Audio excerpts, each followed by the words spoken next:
Sen niye yardım ediyorsun? Benim adım için bana bir sürü hasarı var diye bir ihtimal doğdu. اصلا بخار در کنفت جانب آقا من هست سرکار سرور سخت نگیر من اینو پیدا میکنم آقا این اصلا من بالا باید برم تمام میکنم من میرم جنازه نشده فردا صبح بیا پاس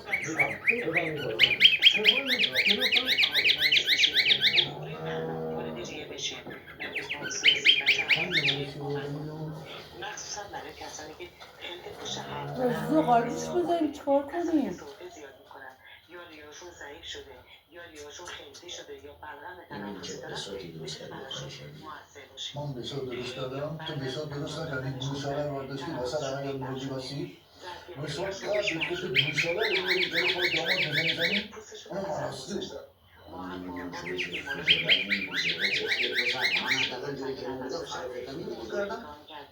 این دستبینی که دادم دستم از این موزنات میدارم کنترل میدارم این نمیبستم رو به خانواده حتی خودتون هم میتونید با یه بوتی درستش کنید توی اینترنت اگر سرچ کنید مدل مختلف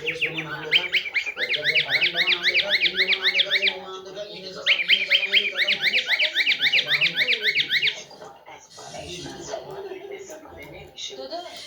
به جای آب باید از علم استفاده کنید. حتی اگر علاقه نداشتید میتونید از جوشنده نعنا کفش به این گرانی نابود شد دیگه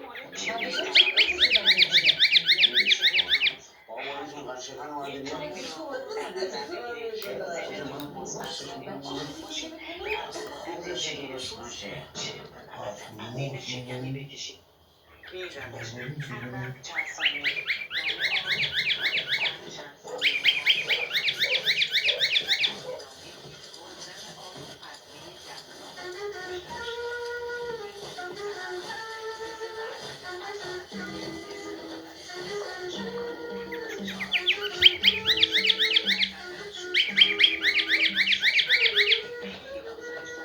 کفش دیگه گیر ندادم که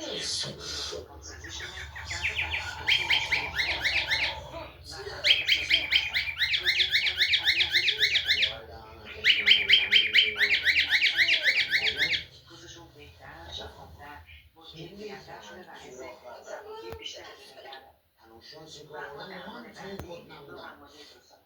اینا طرف من زدیم دوباره کرده بود حقش اسم بودم من داشت من داداش پیدا کردی به خدا تو سال اومد تو به چه ربطی داره؟